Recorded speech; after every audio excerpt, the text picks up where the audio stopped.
the biggest thing that I've always been taught, which is true, is time kills all deals. So you can use automation maybe for a 2-week check-in after you have a meeting with them or a proposal is sent. Let automation handle some of that with the classic "is it over" email. Do that. Like that's the number one performing sales email is when the subject line says "is it over." You can say, all right, you know what, I follow up for 2 weeks and then I'm done. Well, then you know what, 30 days after that, do a check-in. Hey, don't know if this is still important. I just want to close my books. If not, I just see it. Hi, I'm Kortney Harmon, Director of Industry Relations at Crelate. This is the Full Desk Experience's Industry Spotlight Series. Welcome to the Full Desk Experience, where we're taking a deep dive into the world of sales, marketing, and technology for your recruiting and staffing firms. I'm your host, Kortney Harmon, and today I'm super excited to be joined by Jeff Staats. He's the partner of Forest City Digital. I personally have known Jeff for years, and I am super excited to have him on our show. Jeff, I think, correct me if I'm wrong, you have over a decade of experience working with staffing and recruiting firms, really trying to work with their sales, marketing, optimization, the whole nine yards. Am I wrong? No, it's about there. I mean, like it's just like anything in staffing. Like, if you're there for 2 years, you're there for about 20. So it's like dog years. It's so like, yeah, it sounds good. It's good there. I love it. I love it. Dog years. Then Yeah. I better multiply my years then at that rate. Um, Thank you for joining us today. I'm really Yeah. Thank you. excited. I know you and I have had multiple conversations in the industry, previously worked together. Yeah. Tell us about your journey, kind of what you're doing now at Forest City Digital and maybe how you got there. So yeah. So right now, Forest City Digital, it actually is a cool story. So I also do like adjunct teaching, and I've been really big in the Cleveland community for marketing. And there's the whole thing around. There's no training in marketing, and so I always try to give back. And actually, Forest City Digital was founded by my business partner, who actually I spoke to his class when he was at John Carroll about 11 years ago, and he super smart guy, love marketing. He's like, I want to stay in touch with you, like, I want you to help me with my career. And I'm like, yes, whatever, like, you'll never talk to me. And sure as anything, like, he contacted me, and we stayed in touch almost every 6 months. He went through his journey with e-commerce and kind of doing it like with some big brands, Toyota, Sherwin-Williams, doing a lot of that stuff. And then he we would talk, and I'd ask him how he was doing, and I actually forced him to kind of do this. It was a side gig for about 3-4 years, and I forced him to kind of go on his own.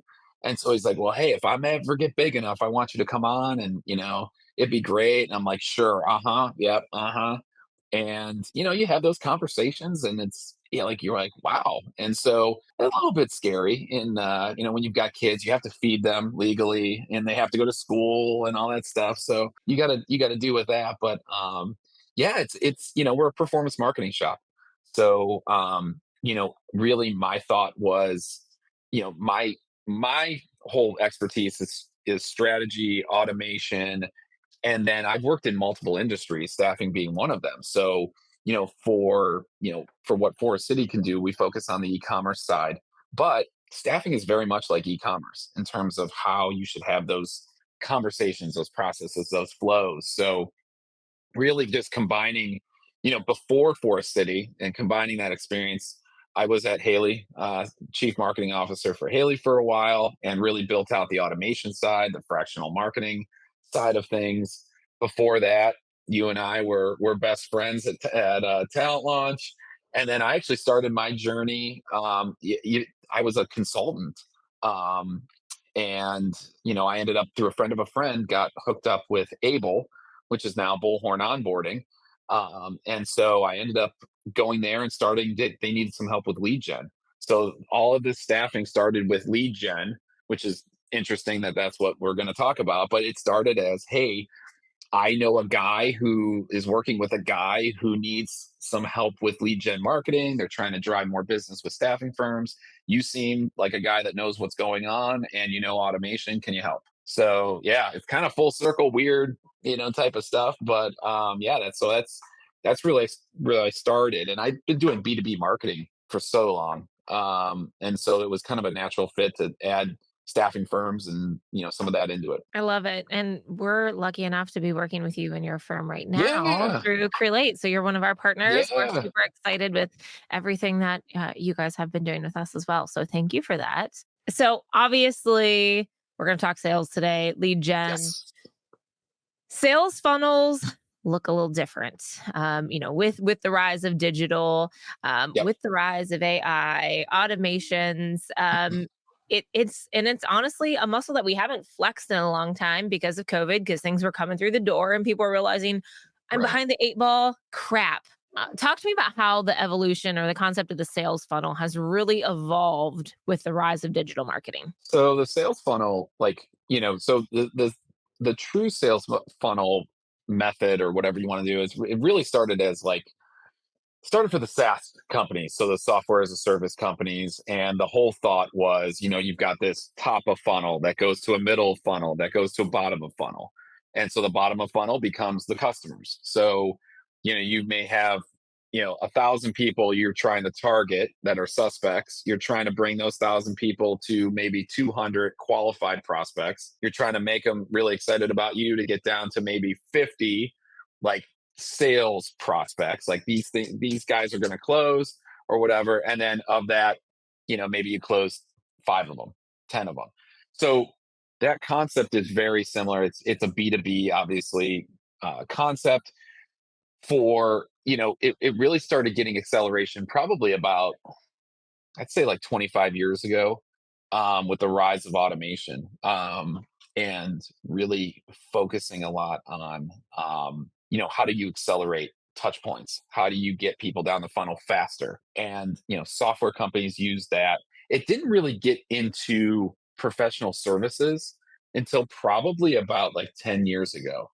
And so, the whole professional services, everything like that, staffing being included, is a people game. It's staffing.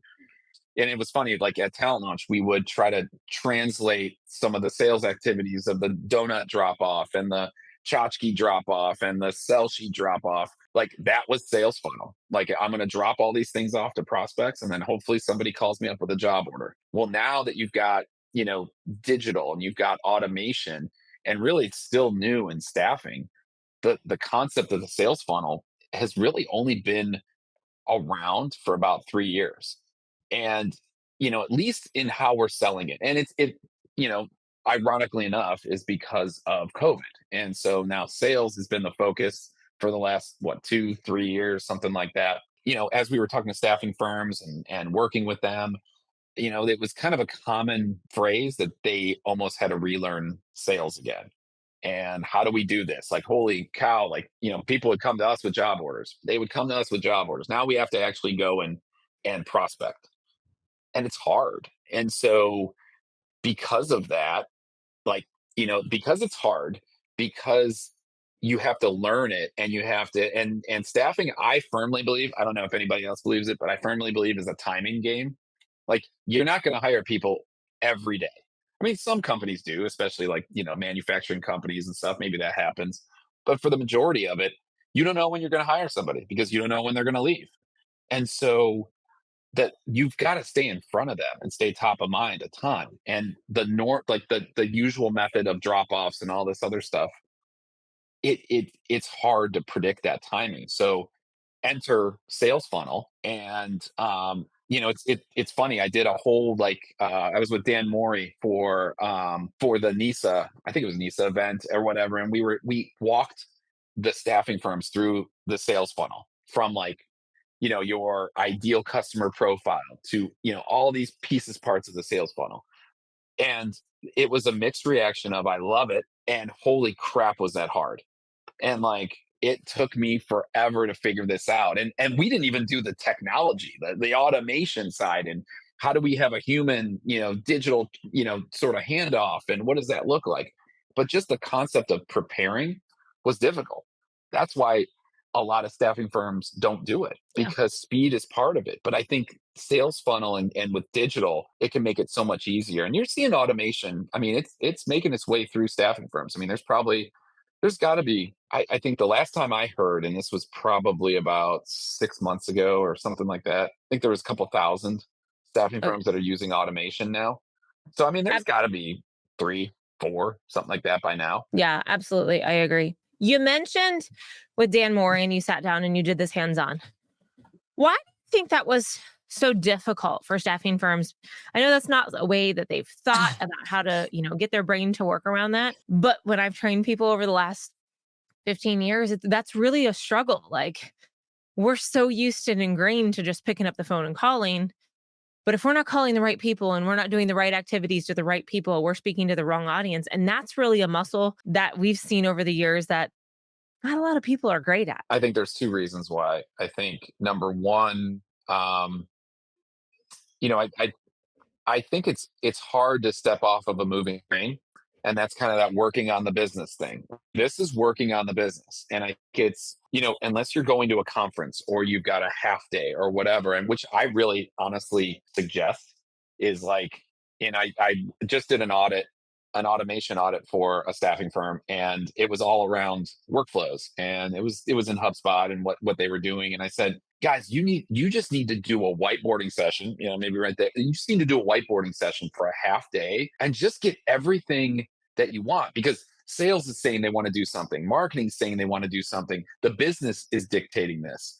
And to your point, the easiest way is, well, I'm just going to call a bunch of people and see what happens. And it's like, well, maybe take the impulsive act that you're going to do and mix it with some methodical touch points of like because you're going to call. So you're going to have to introduce your staffing firm. You're going to have to introduce a pain point. You're going to have to introduce you. You're going to have to introduce what you do.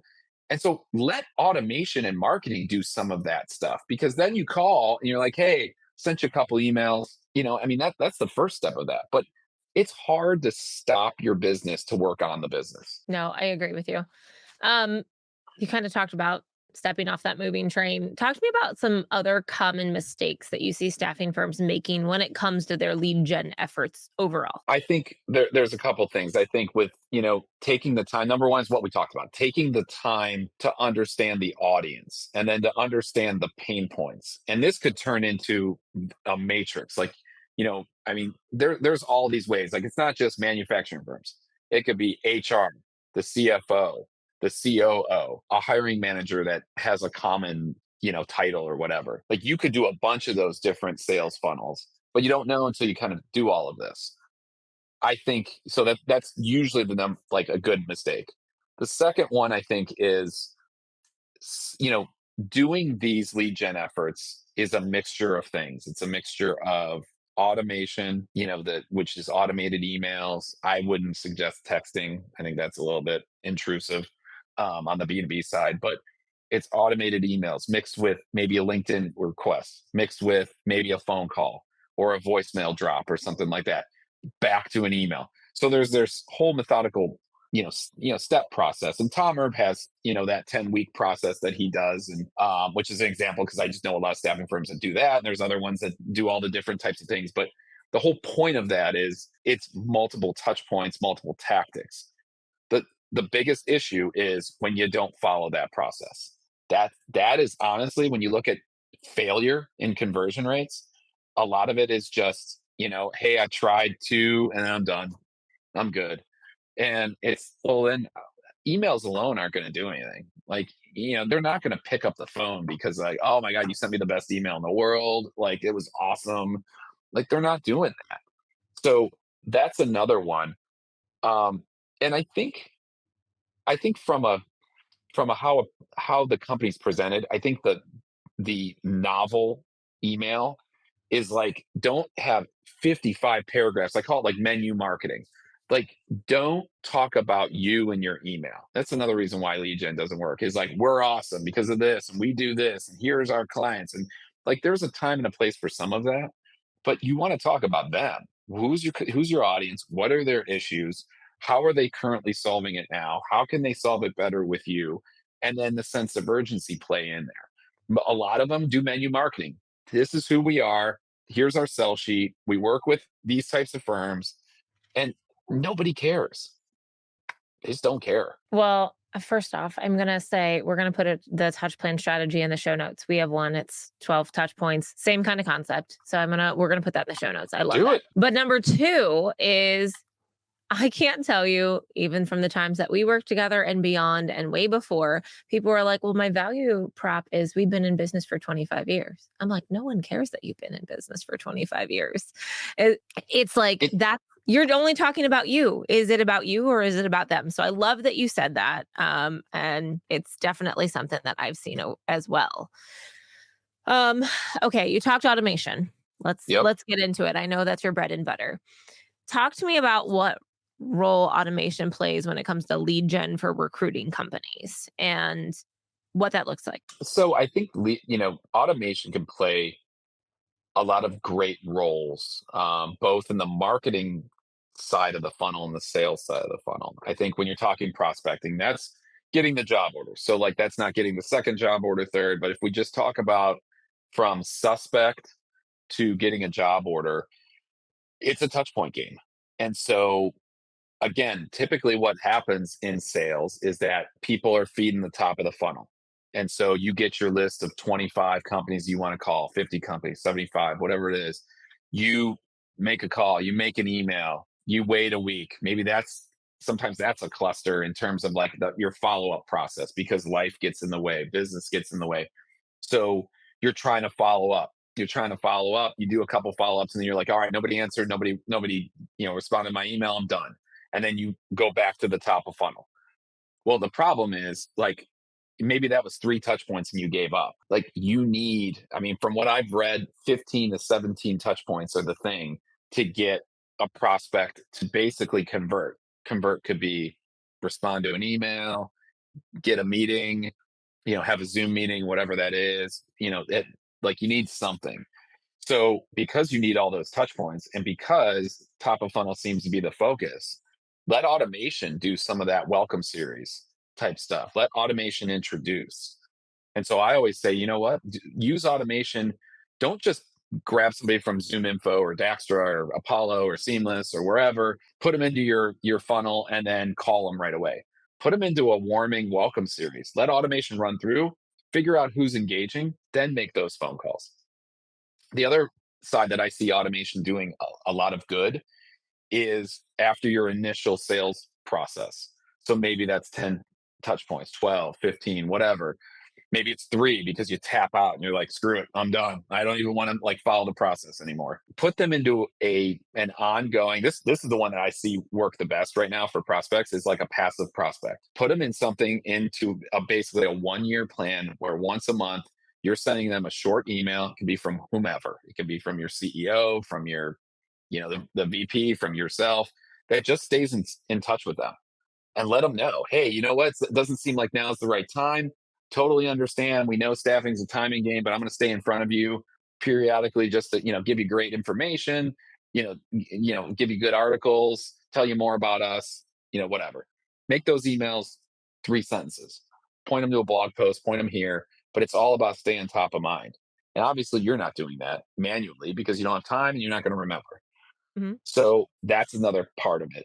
The last part of it is when they're in the sales funnel. When they finally, you talk to them, you have a client meeting, you do something, inevitably what happens is they get maybe to an agreement or proposal, whatever you use to deem that they are, ready to roll. Sometimes it's agreements, sometimes it's not. But like you have a meeting with them and then you follow up with them and then you forget.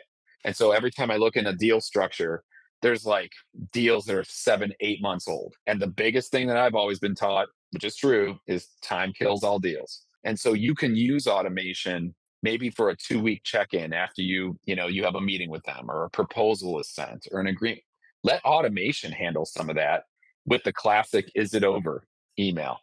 Do that. Like that's the number one performing sales email is when the subject line says is it over. Yeah. And so then that you can say, all right, you know what, I follow up for 2 weeks and then I'm done. Well, then you know what, 30 days after that, do a check-in. Hey, don't know if this is still important. I just want to close my books if not. And I because love it. I just see it. So those are the three ways that I would use automation. I love it. And you just kind of gave us some tips and tricks. I'm going to pull your brain a little bit more. You said Sure. that title line of that email.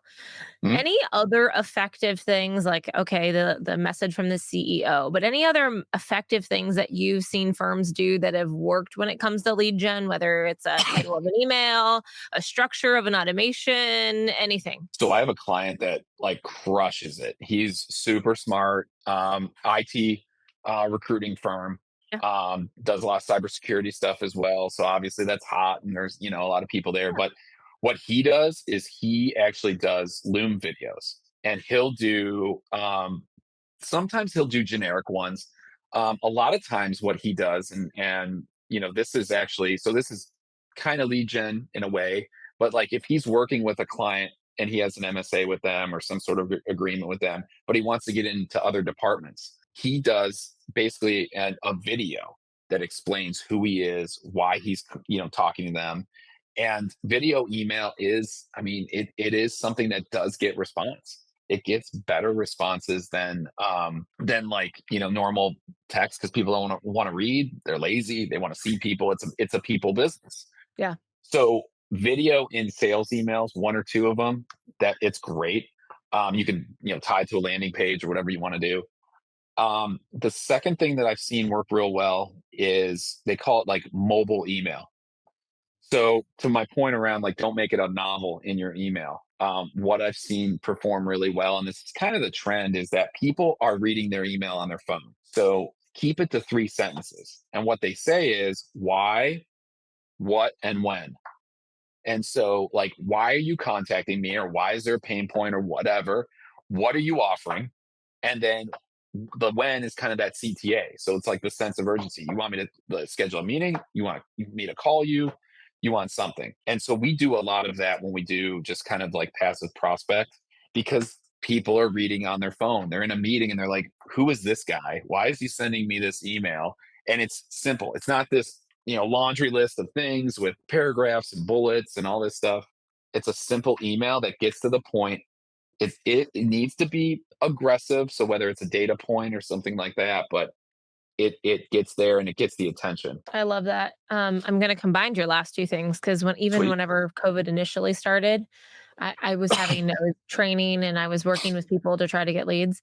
And I love the Loom video. I love that. But also, if you're already putting the effort into social and if you're connected with the person, send them a LinkedIn video.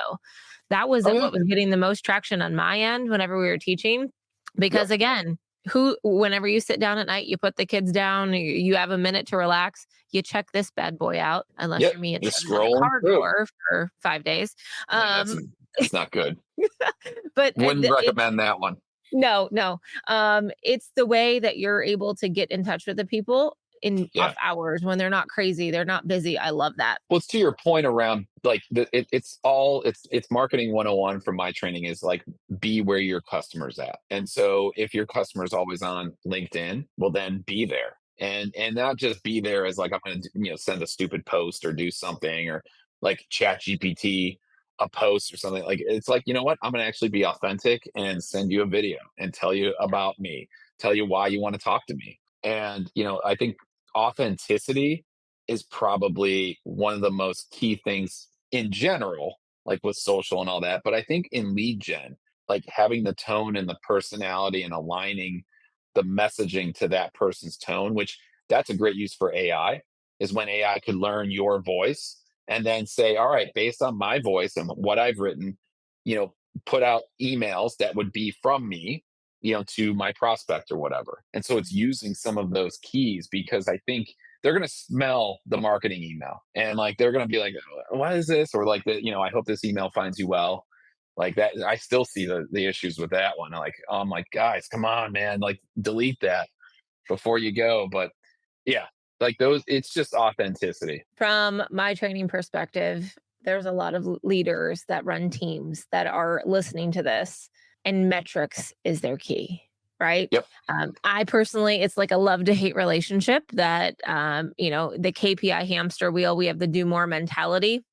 So, what metrics should recruiting leaders be tracking to measure the success of their lead gen efforts? So, you start back at the result of the result, and that's job order. So like how many, it's marketing attribution.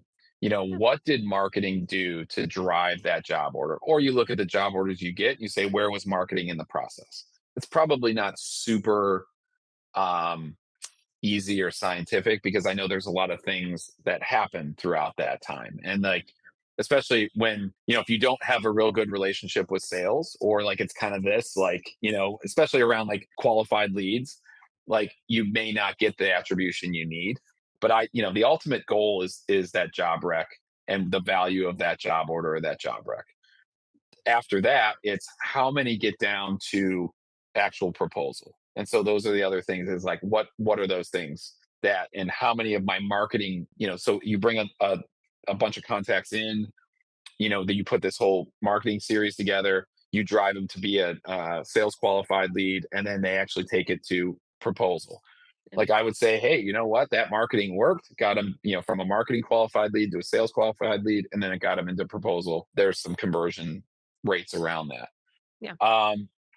I don't like to look at vanity, like the click rates and the open rates. Meeting schedule is fine, but I know a lot of people aren't going to schedule a meeting.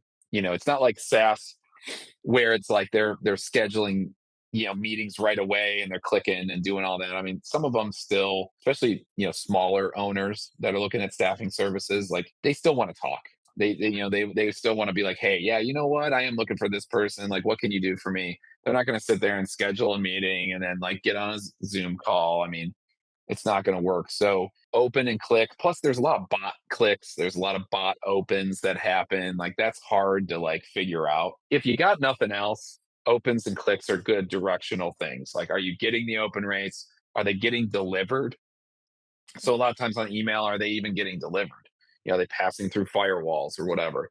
That's sort of the vanity side. But the the quicker and the more aggressive you are with aligning with sales to say, hey, we got to get them down to a qualified lead that I can pass off to you. Mhm. Like that's the value of marketing. So that's what I would look at in this whole thing. And then obviously when they're in the sales funnel and they get down. Fair. That's good advice and direction for people that are trying to think through this. The term AI is second nature right now. Oh yeah. Has AI created any innovative lead gen techniques that you've seen working well in our industry? So I think, you know, AI, and I'll just give you the marketing side of this. I mean, I Yeah. think um, AI is great for ideation. AI is great for, give me from a lead gen perspective, you can use it to say, okay, send this email or analyze this reply and how should I respond? That's a great way. So it's kind of that sales marketing focus, whatever. Um, I think AI, the way that I would use it, and I think you see a lot of this in some of the software platforms, is that tone and personality change.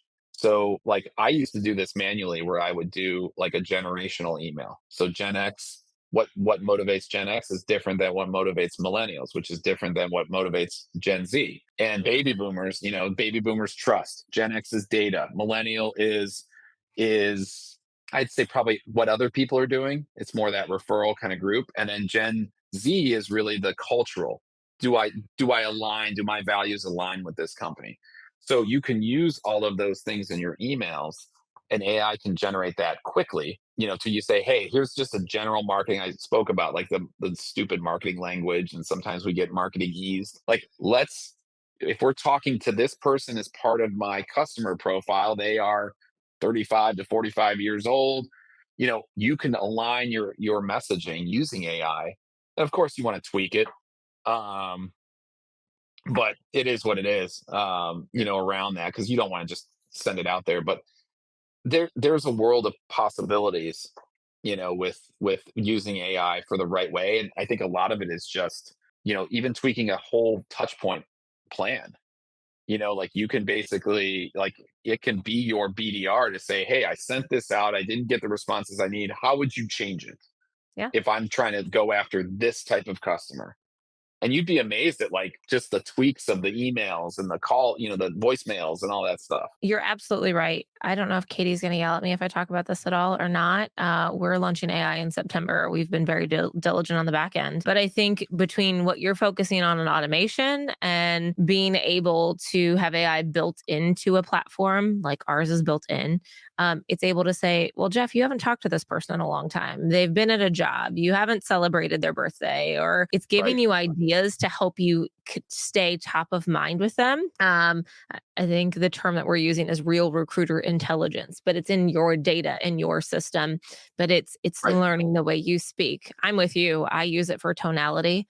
If you ask my husband, I'm not a funny person. I'm too type A. So I will ask it to change my tonality. On a lot of times I'll be like, hey, this is what I want to say. Put it in a professional, witty tone because that doesn't come natural to me. So Right. there's a lot of ways to use that to open up those conversations much easier than what you're doing. That's taking you much longer to do than what Well, it would take you to I mean, I don't write good. So like I am terrible writer. I've always been a terrible writer. And also I'm full of ideas. So halfway through the email I'm trying to write, I'm focused on 700 other things and I never finish it. Then it turns out like crap. And like what's so crazy is when I was consulting, it was what, maybe almost 10 years ago, something like that. I was a marketing consultant, so I was the execution arm because I was Yeah. one person shop. So trying to write blog posts, trying to write emails, trying to write social media posts. For me, like would stare at that blank page and it would take me 5 hours to get started. Now, I mean, AI is my best friend because I'm like, hey, this is what I'm trying to say. This is what I want to do. This is my sense of urgency. Whatever you want to, prompting is obviously the most important. This is what I want to do. Send an email. And it is amazing, like, because it's kind of that person, what you don't want by seeing it. Mhm. And then you know what you do want by seeing what you don't want. And so like it that whole process, like I can write a great email series in like an hour based off of the right prompts, where it would take me 10 hours and potentially one or two beers because I'm like, I just need some sort of like idea, like, oh my, I have a headache. Like you're doing it at night because you're like, I'm done. I'm going to do some other work. And so it's amazing how it accelerates the process. Yeah. Well, they pay me to speak, not to write. So hallelujah. It's my proofreader every day. So I don't speak good either. So, you win. you talked previously, you talked Mhm. sales teams and you talk marketing teams. Staffing firms, sometimes, we lack alignment. So talk to me how those firms can better align their marketing and sales teams for more effective lead gen, because there's sometimes some disparity between those two teams. Yeah, I think that's the biggest issue. I mean, I think I talked in a previous, I don't even know what it was, podcast or webinar or something about handoff. The ultimate goal here with marketing and sales is that, and I mean, you played softball. So it's you pitch it, you knock it out of the park. And like that's what you want is that marketing is teeing up great leads where sales is like, yep, wow, that's a good lead. Yeah, there's always gonna be some duds in there, but like that's what you want. That only happens when you really come together prior to the lead gen campaign even being written. And it's about setting expectations. And it's like, hey, sales team, what do you need? What's your example of a lead? And this is another stepping off a moving train or whatever, where it's like, I got to take, an hour to talk about like, okay, what are the types of leads you need? Who are the people? What do you want what do you want to know? Just do all of that. Being a marketer, we fail at that. We like I've done it early in my career. I know a lot of marketers that do it where we just kind of do a marketing campaign based off of what we think and based off of the type of lead we think sales wants. And it ultimately is a dumpster fire when we send 100 leads and they're like, actually 98 of these were junk. And like two of them aren't even in this, like not even close to what we need. It's about building trust. Sales doesn't want to waste time on crappy leads. Marketing cannot just serve up, like it's not a quantity game. So somehow you've got to come to an alignment through expectations, through strategy and building, through even having sales being a part of the email process and being a part, like take a look at the emails I'm sending. Take a look at what we're talking about. Like I always ask sales, what are the three reasons why you win a sale? What are the three reasons why you lose a sale? Those are emails.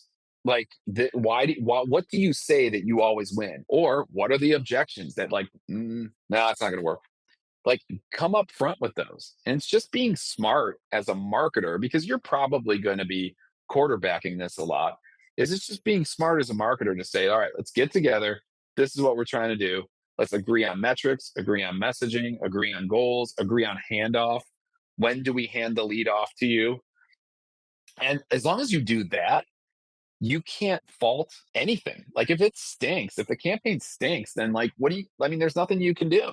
I mean that Like, so it's just about talking and then doing the postmortem afterwards. Like, okay, we sent this out. You know what? Did it work? Did it not? Like what do we need to do better or what do we need to expand if it did work? and take that conversation open and honest. Just say it's not a fault, but how do we make it better? Come up with Right. a solution. And that is, I'll tell you, marketers tend to be really fearful of sales when it comes to like, getting the feedback. Cause it's like, I mean, they're like, oh, sales just gonna yell at me. Like I gotta, you gotta have a thick skin. I mean, it's probably my old age coming out, but like, you really, I mean, just tell me what didn't you like? Honestly, I don't care. We're gonna fix it and we're gonna send it back out. We had a live podcast yesterday. Prompted a question in my head when it comes to different types of staffing recruiting, right? How do we Mhm. approach lead gen differently for temporary staffing than we do for executive search? I think it's a lot in so temporary staffing, I think it's a numbers game. It's a touch point game. I shouldn't say numbers game, but it's a touch point game.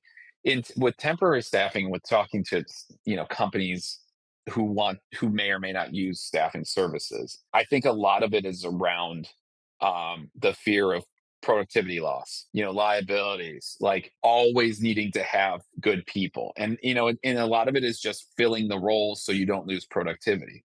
Yeah. So I think the marketing is really around that, whether it's the CFO, the HR person, the CEO, whatever. I think in executive recruiting, it is about, finding the right talent, the culture fit. Not that that's not important in a light industrial type of, temp staffing way, Yeah. but I think it's just around like if you're doing executive recruiting, you're about finding a rock star. You're about finding like somebody who wants to better their career.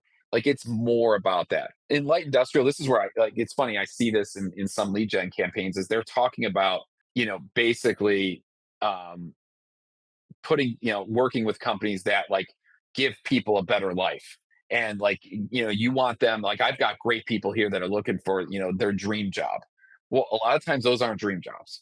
Like Yeah. they're looking for 50 cents more, or like something like, let's get it what it is you don't want to lose productivity because you don't have enough people on the line. Yeah. So talk about those things. Executive recruitment is about how do you go farther? Like you've got somebody that's a C level or VP level or whatever, and it's about man, like and you almost have to do a little bit more understanding. Plus, the volume's lower because Yeah. you're not hiring. You hope you're not hiring an executive level person like every 12 months. Yep. Um, it's really about like, hey, if you ever need somebody who's a rock star, if you ever need somebody that could transform your organization, like this is why we're here. And so it's a more of a personalized touch, one-to-one type of thing versus more high volume, kind of Yeah. filling the holes or filling the gaps. Yeah, a body versus I go back to NPC and I know it's old as Yeah, time, but you're showing the types of people you have access to, and that speaks volumes more than, hey, you need a really good person. Like, let me show you who I actually have and who I work with today. best performing email, sales email right now is MPC, skill marketing. Like I've seen it with I've got a number of clients doing skill marketing. Best performing from a conversion rate perspective, meaning like who oh you have those three. Like I'd love to talk to one of them. Yeah, It's funny because it kind of died for a little bit. That it wasn't did. as important, and now I think, and you're seeing the tide turn from sales into a little bit of recruitment marketing and some things there. And I mean, it's going to take some time till the rates go down, probably, and some other things. But best performing is skill marketing emails right now. I love it. That makes my heart happy because that's like one of my favorite things to do. Um, I got two more questions for you. Sure. Common bottlenecks in sales funnels for staffing and recruiting firms, and how can they be addressed? The most common one is starting, and how can that be addressed? Start. So that's usually like, I mean, that's a lot of work. I don't want to do this. Like, this sucks. So, like, in building sales funnels or like a lead gen campaign, it doesn't have to be the nerdy sales funnel name, but like in putting a lead gen campaign together, starting is the biggest bottleneck. Like, Okay. I don't know where to start, how to start, what to do. So sometimes you don't have the right marketing person, sales doesn't have time, whatever. Usually, what I see the most, I mean, and that was funny, but honestly real. Um, the biggest bottleneck, I think, is in the process around approvals, and it's approving the list or approving the Mhm. emails. Like, if you're doing the right things, Yeah. you like as a marketer, I I mean, I don't know if this is the right, is it the right message? Like, I want to have sales kind of sign off on this, and a lot of times you like there's a bottleneck around like just launching the campaign. So it's like, is the list right? Like, are you good with the process? Are you good with the follow-ups? And so the bottleneck tend like you never launch a campaign because of it. I mean, that's the result of that. How do you overcome it? I mean, as a marketer, and I'm just like, because I'm probably doing these campaigns and driving this, is I got to be more vocal. I got to have expiration dates. I got to have deadlines. I got to quarterback the process because otherwise it won't launch. And my big thing is, hey, you know what? And I've done this with salespeople. Like, if we don't want to do a campaign, or I need to do a one-to-one type of thing with a salesperson, I say, I'm going to give you, this is going to be a win-win for you. I'm going to put the campaign out and it's going to stink. And you're going to blame me and you get to blame me for that. And so that's cool, right? Because you get to blame me. So you win. I put the campaign out, it works, and you make a lot of money. So, like, you win. So, like, this is a win-win. Sure. So let's just do this and get it out there and see what happens. What's that launch? I do that meme sometimes, or that GIF, whatever you say. Like, it's that launch button. Like, just get it into the market, man. Like, just get it into the market. You're now officially showing your age whenever you're like, GIF, GIF, whatever. Yeah, I don't even know what it means. I don't know. I don't have an Instagram, so I don't even know. Like, no Oh, you're way. so I'm funny. the get off the lawn guy. Oh, you're so funny. All right, last question. Looking Sure. ahead, what trends do you see shaping the future of lead gen in the staffing and recruiting industry specifically? I think there's going to be like, for years, like, it was like, what, 7 years in a row of the year of automation, and now we're like 4 years in a row of the year of AI. Yeah. So I think there's still room to grow. Staffing is notoriously behind 10, 15 years. So I think there's going to be room to grow in automation. There's room to grow in AI. I think that's kind of a given. I think from a lead gen perspective and how this is done, I think you're going to see video email be more prevalent. Um, I also think you're going to see, like, I think it's probably texting. I really feel like, I hate it, but I feel like so many salespeople are asking about it. And when they ask about it, like, they know it's wrong, they know it's not good, but they're kind of like, well, I mean, have you seen others do texting? Like, and texting has a 98% conversion rate versus email, especially cold email, has a 10% conversion rate. So, like, you can't argue with it. But, like, are you cold texting a COO Yeah. about, like, their staffing services or their workforce services? Like, probably not, but I see more people asking about it.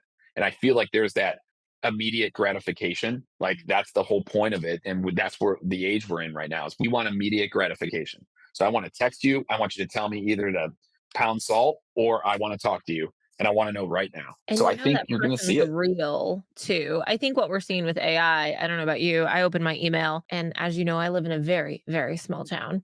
But someone will tell me, oh, my parents met in Bolivar at this restaurant that doesn't exist. And oh, like it's all of this fictitious story that it's makeup and the people are sending because they don't know any validation. You don't know if Right. those people are real anymore. But this thing, this immediate gratification thing, and video, you're like, okay, I get a feel for who they are, what they are, how I can relate to them. So Did you authenticity is see true. the AI? So, like, if you look and I don't know, I'm fascinated by it, but like the AI that changes your face, like how you do those personal video outreaches. And Yeah. so the AI, you record your voice, so it gets your voice sound, but then you do something like you move your head or something like that, and it changes the name of the person you're talking to your prospect list. So like, you used to do, so when I was at Able, we would do video email Yeah. and we had our sales guy, basically we did 25 and he recorded like, hi, John, hi, Steve, hi, Sally, hi. And so, but the rest was the same, but that was time. And so, and you inevitably would do it different every time. You'd say hi, or you'd go hi, or you'd go hi, but like there's AI software that basically you can put a list of 1,000 people in and do a personalized video that says like their name, and then you could also like say, to your point, like, hey, I saw, is your dad Mark Harmon? Like he's always there, and like so like Wow. he could do like and I think AI from that point of view and replicating an actual person is the scary future that I don't even want to talk about, because honestly, like you could have a conversation with somebody and it's not even You them. don't even know.